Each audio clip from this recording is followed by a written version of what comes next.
Hi guys, happy Wednesday, and welcome to another Hannah Reacts. Before we get into the video, I first off want to apologize for it just being a still picture of me.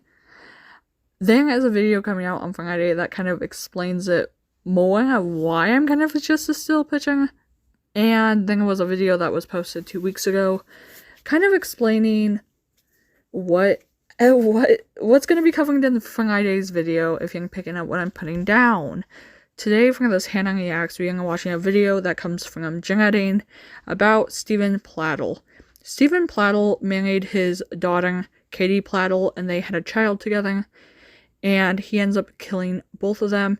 The whole case is very fascinating in the sense of Katie was adopted, and then she met her family, and Katie's dad, Steven, ends up marrying her because he grooms her. Anyway, the video will be linked down below, and I will see you guys on Friday for another video. Depictions of adoption, a significant amount of weight is given to the adopted character wanting to find their biological parents. They often showcase an intense need to know where they came from, who they came from, and why they were left in their early years. The adoptee wonders out loud if they were wanted, if their existence was a mistake, or if their parents had ever really loved them at all. And while most media that shows this desire ends in a relatively neutral way, the reality is hardly as easy. In fact, in recent years, adults who were given up for adoption, meeting their biological parents, has created a psychological phenomenon that has led to incest and murder.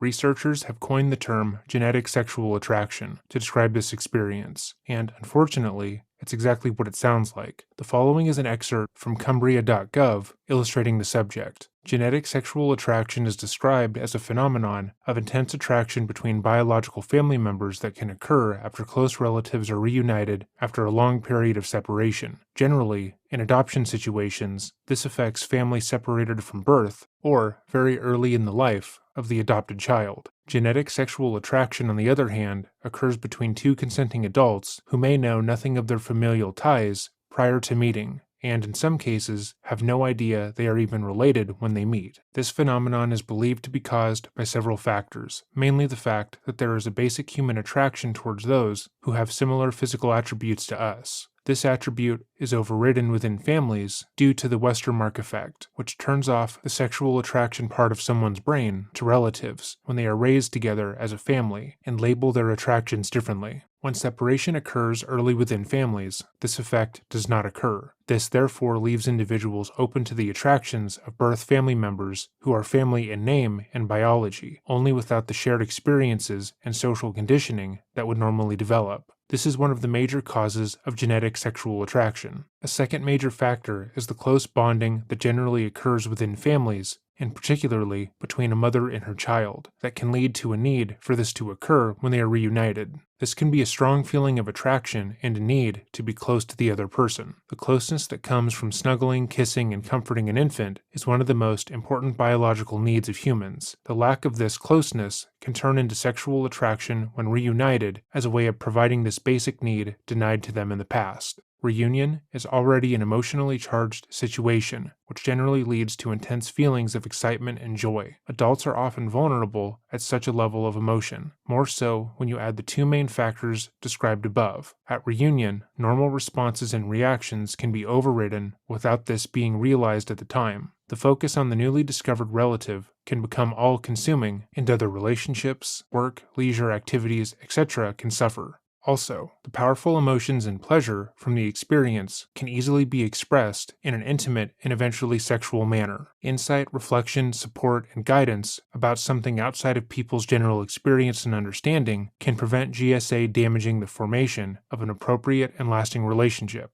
This is why we need to acknowledge its existence and effects. And unfortunately, as you might have deduced, today's case involves exactly this. Welcome back to another episode of Dreading, or if this is your first time here, welcome. Today, we are going to be covering the case of Katie and Steven Pladl. This story was requested by multiple subscribers and patrons, and after we began to do cursory research into the case, it became clear as to why they were so adamant that this case should be covered. This is potentially one of the strangest stories we have ever heard of, but it goes far beyond what we ever expected. With that said, as always, if there is a video you would like to see on this channel or a story you want more attention brought to, email us at dreading.official@gmail.com. We try to go through our emails every day and are constantly adding new stories to our list. But as of now, we have over 4,000 emails still needing to be sorted, so it might be some time before we get to yours. But we promise if you send it, we will. With all of that said, let us begin. Usually, in cases like the one we are about to cover, there is conflicting testimony regarding the person responsible for the crime. While the vast majority of people will undoubtedly know the person was always capable of whatever they have been accused of, there will also be naysayers, people in their life who will stand by them and believe there was no way they could have possibly seen the crime coming. But that was not the case with Steven Pladl. Steven Pladl was born April 6, 1975, and from the start of his life, he was described by those who knew him as a strange character. An unidentified classmate would describe him as being, at best, incredibly odd. Growing up, Pladl was intensely quiet, keeping to himself during school, and oftentimes refusing to acknowledge other people's presence. He would routinely ignore his peers, choosing to sit by himself, immersed in his own mind. He was intensely invested in his own interests, which included the San Jose Sharks hockey team. This interest manifested itself in his adamant refusal to wear anything other than a Sharks jersey every day for a year in high school. According to his peers, when he was asked to remove the jersey for gym class, he was incensed, choosing instead to get a failing grade than change. The few people who were close to him at the time described Steven as having control and anger issues, often flying off the handle at small slights and taking his frustration out on them, sometimes physically.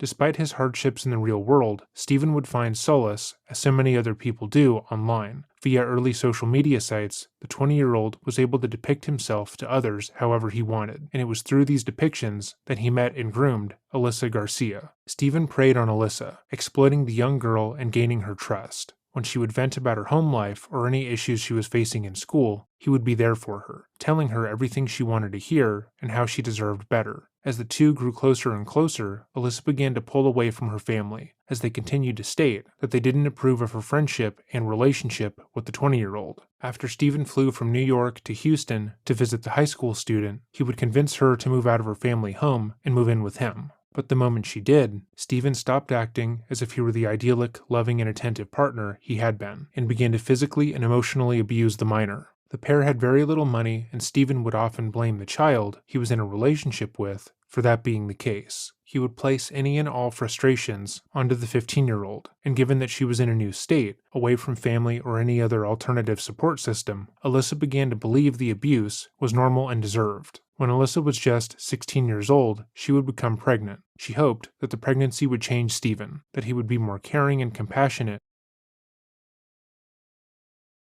When she eventually gave birth to their daughter, Denise, she was horrified at how Steven treated her. She stated that while she believed that the abuse she suffered at his hand was deserved, witnessing him hurt their newborn made her realize just how bad the situation was. If Denise cried or annoyed Steven, he would punish her by pinching her until she was black and blue, as well as placing the infant in a cooler to drown out the sound of her crying while holding Alyssa down to prevent her from being freed, and on one occasion attempted to drown the child. It was after this almost drowning that Alyssa made the decision to put Denise up for adoption. She didn't know how to leave Steven herself, still under the age of 18, with little to no support system outside of her abuser, but she knew that her daughter deserved to grow up in a safe environment, one with parents who could properly provide for her and treat her the way she deserved to be treated. Denise was adopted by the Fusco family, who changed her name to Katie Rose Fusco shortly thereafter. Anthony and Kelly Fusco loved Katie as if they were their own, and supported her in all of her endeavors. When Katie began to pursue art and drawing, they encouraged her endlessly, telling her repeatedly that the only thing that could ever hold her back was herself. The following is an excerpt from Katie's online portfolio, in which she describes herself and her love of art.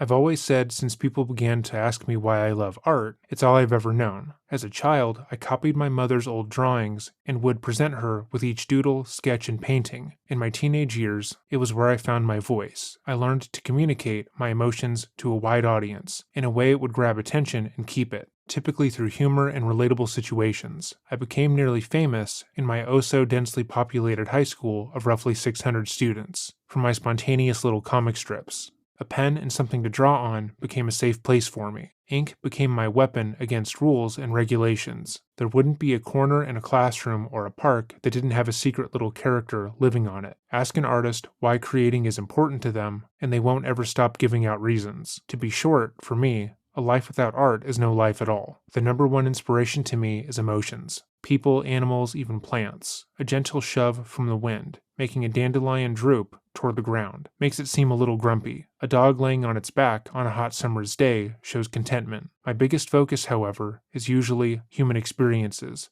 although that may just be because I'm around them more often as a fellow human. Expressing beliefs and opinions through a simple cartoon or painting is what I'm mainly interested in. They say writers always look at life as if they were to describe it in full detail a moment later. Well, an artist like myself constantly looks at the world with humor and in short clips, catching short moments so relatable they almost go unnoticed. The emotions people and things show without even thinking about it, that is my inspiration for much of my work. Creativity means stepping out of your comfort zone into a world full of oil pastels, chalk, and X-Acto knives. An artist walks out of a studio with used-up eraser under their fingernails and acrylic paint unknowingly swept across the brow. And to me, for an average day in an art studio, that is worthwhile. On the other hand, for a person who cannot confidently present a piece of art unless I have full confidence in the overall neatness, there's only one place I can go for reliable safety: Photoshop. On a screen, colors look much more vivid and strong, and most importantly, one wrong stroke of a pen doesn't mean dedicating 30 minutes trying to fix it. It wasn't until a little less than a year ago that I became very confident in Photoshop, even with 5 years experience under my sleeve. If there's any way to leave a program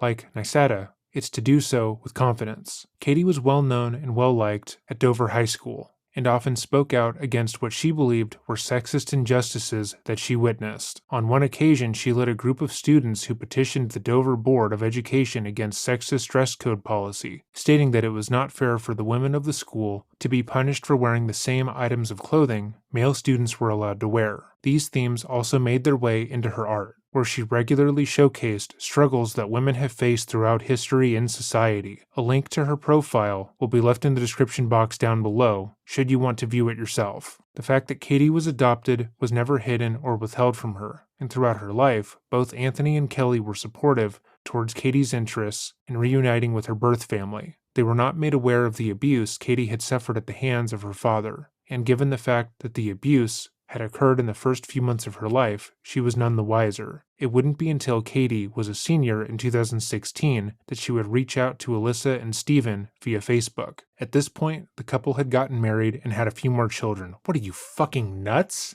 Alyssa had gotten pregnant with their second child 10 years after Katie was born, and she would state that they were more grown up and well equipped to have children, which is to say that Steven didn't try to actively kill or abuse his own child the way he had with Katie. Oh, thank God. Setting that bar real fucking high, dad of the year over here. When Katie reached out to the parents, they were ecstatic. Both Alyssa and Steven had discussed wanting to have a relationship with their first child, but they didn't want to overstep any boundaries that she might have had. Katie continued to talk to the married couple the duration of her senior year, growing closer to them than she thought originally possible. She felt drawn to them, as if they had been the missing link in her life. More accurately, she felt drawn to her biological father, Steven. According to her peers at the time, she would describe their correspondence as being deeper than she thought possible, and she looked forward to speaking with him whenever she could. As senior year progressed, Katie's plans for her future began to change. She had been adamant that in the coming years she would enroll in a local community college, then transfer to SUNY Purchase to study digital advertising.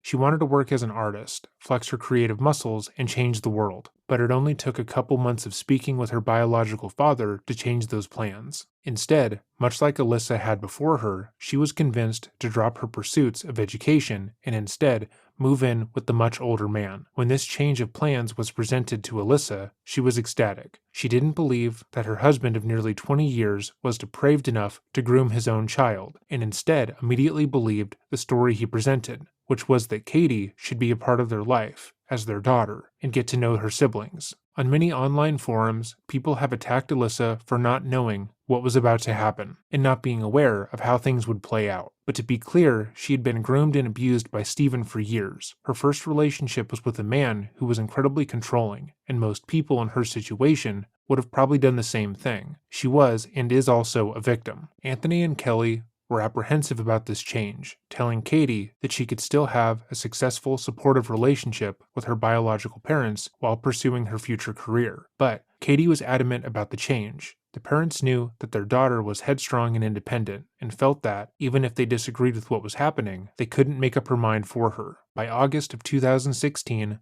Katie would move in with the family of 4, and almost immediately, the dynamic of her relationship with her biological father would change. They were closer than anyone else in the family, and Steven was strangely territorial over Katie. He would try to isolate her from the rest of the children, and whenever Alyssa would enter a room that he was in with Katie, they would all fall quiet. The dynamic was strange, but Alyssa tried not to dwell on it too much. The entire situation was odd. Their biological daughter had rejoined their life in a new and unexpected way, and they were just getting used to the situation. She figured that within time, they would sort out their relationships and things would be fine, but after 2 months, things would just get stranger. Steven began sleeping on the floor in Katie's room. At first, Alyssa believed the two had simply grown close, and he had simply fallen asleep in the room on accident. But after a month of him choosing to sleep alone in Katie's room on the floor, with the door completely shut, she confronted her husband. At first, Steven denied and fought Alyssa against her implication, but after a short argument, Steven stormed out of the home, taking Katie with him, and told Alyssa he wanted a divorce. Alyssa would move out of the home and begin divorce proceedings, but she had no idea just what was happening behind the closed doors of her home. Though she felt that Steven sleeping in their eldest daughter's room was inappropriate, she had no reason to believe that the man she'd been married to for nearly 2 decades would have groomed Katie the way he had done with her. She believed that he wouldn't cross the very obvious boundary of incest, but she was wrong. It wouldn't be until May 2017, not even a year after meeting her eldest child, that Alyssa would discover just how depraved her ex-husband truly was. Alyssa would stumble upon her 11-year-old daughter's diary, and through reading some of the passages, she found out that her ex-husband had begun a romantic relationship with Katie, that she was pregnant, and that he had told their youngest children to start calling their sister their stepmom. The following is the passage as quoted by the Daily Mail. "My dad calls her baby also his baby. Did he make her pregnant? My dad even says she's my stepmom.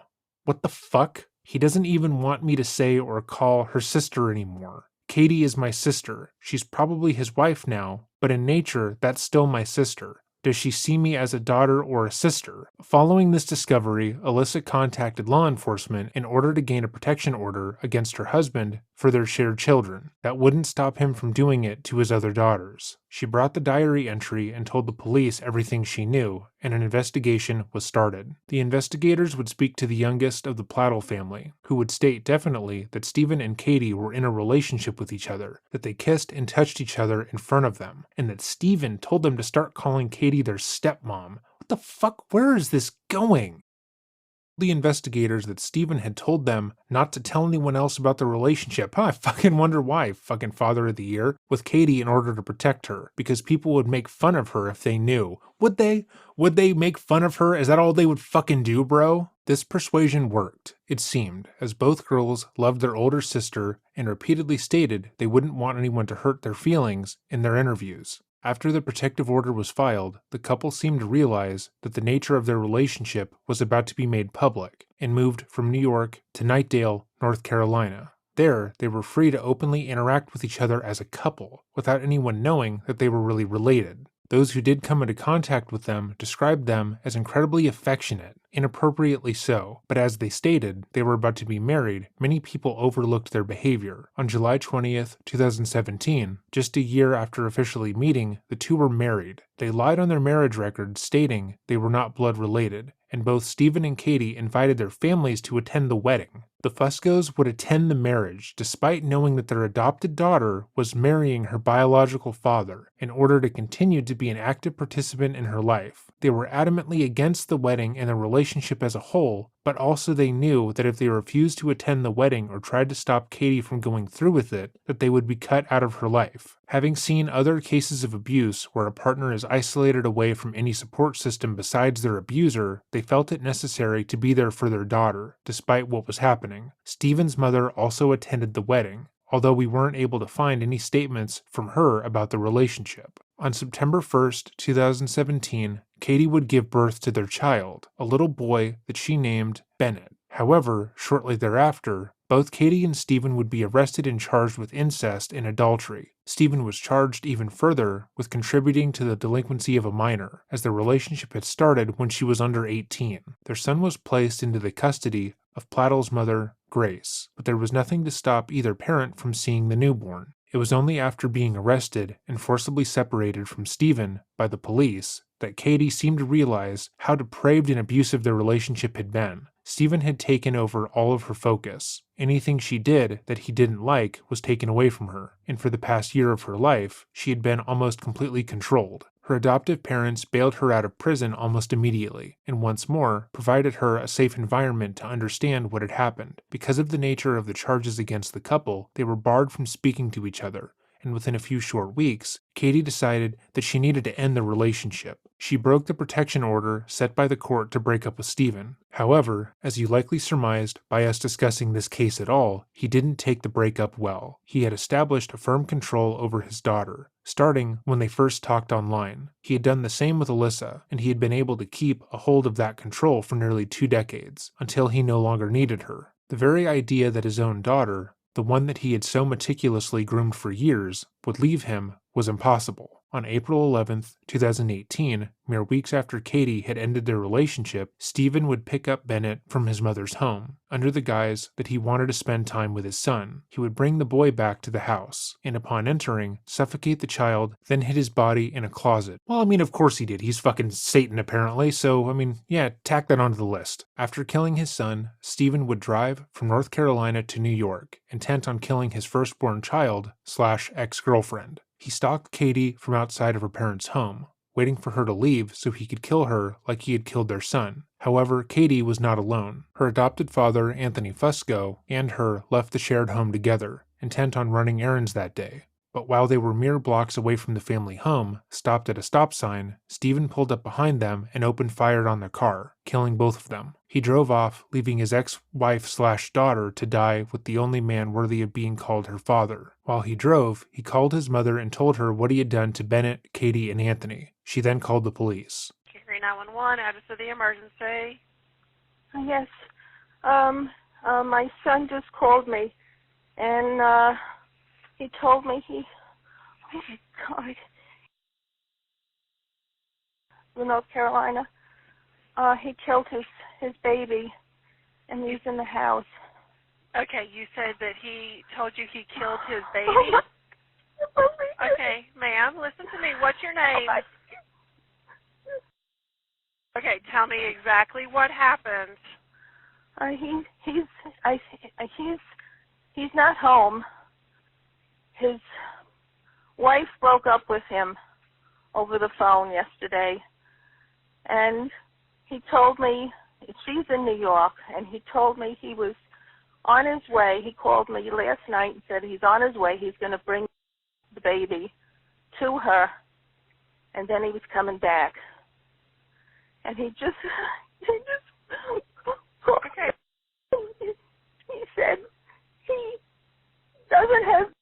he killed his wife, he killed her father, and I can't even believe this is happening. And did this happen in Nightdale? No, his wife and father are in New York. Okay, so the incident actually... he left the baby dead when he left. Okay, where did he leave the baby? Okay, he said it was in the...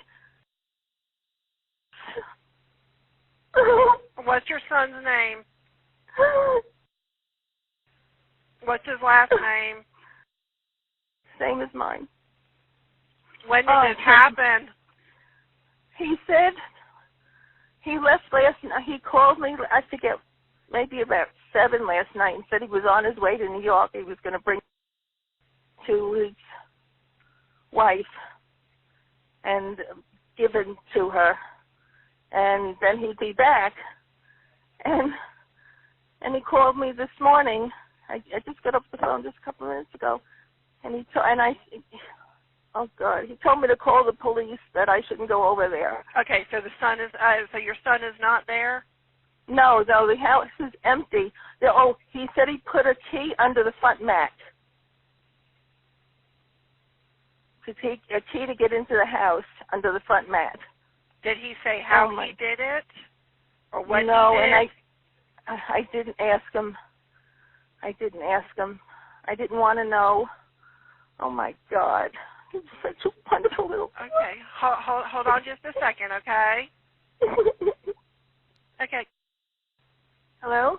Okay, I'm still here. What I'm going to do is I'm going to go ahead and get you over to Raleigh Communications, okay? Let me talk first when I call, okay, so I can kind of give them an idea of what was going on, and then I'm going to let you speak with a telecommunicator, okay? All right. All right, hold on for me, okay? Okay.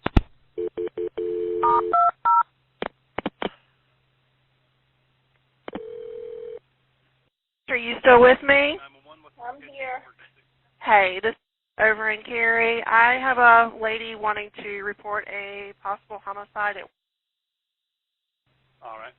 And she states that she got a call from her son, was it this morning? Yes. This morning, stating that his wife had split up with him, and she was in New York, and that he killed left him upstairs at the residence.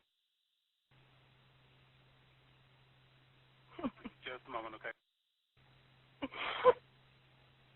So I'm still here, okay? Okay. Do you know if he's still at home? No, he's not. He's not? Okay. Okay, Raleigh, I'm going to disconnect. Okay, thank you, Carrie. Uh-huh.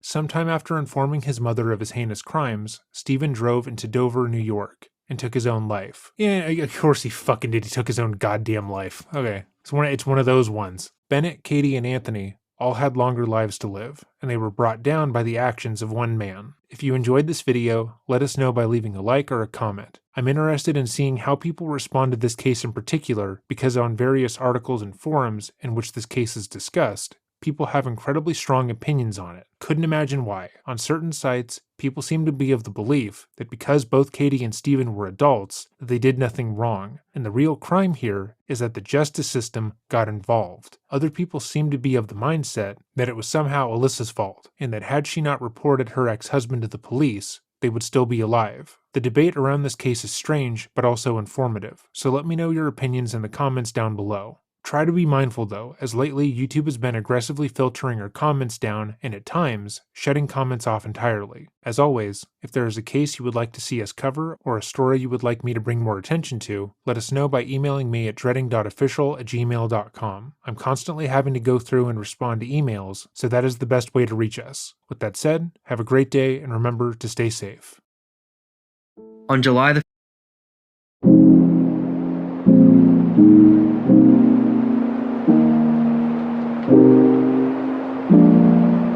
Thank you.